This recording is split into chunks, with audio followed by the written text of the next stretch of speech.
नमस्ते अस्तु भगवन् विश्वेश्वराय महादेवाय त्र्यम्बकाय त्रिपुरान्तकाय त्रिराग्निकालाय कालाग्निरुद्राय नीलकण्ठाय मृत्युञ्जयाय सर्वेश्वराय सदाशिवाय श्रीमन्महादेवाय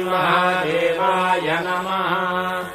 नमो हिरण्यवाहवे सेनान्ये दिशाम् च पतये नमो नमो वृक्षेभ्यो हरिकेशेभ्यः पशूनाम् पतये नमो नमः स्वस्मिञ्जराय श्रीमते पथीनाम् पतये नमो नमो बभ्रुजाय विव्याधिनेन्नानाम् पतये नमो नमो हरिकेशायोपवीतिने पुष्टानाम् पतये नमो नमो भवस्येत्यै जगताम् पतये नमो नमो रुद्राय कामिने क्षेत्राणाम् पतये नमो नमः सूताय हंसाय वनानाम् पतये नमो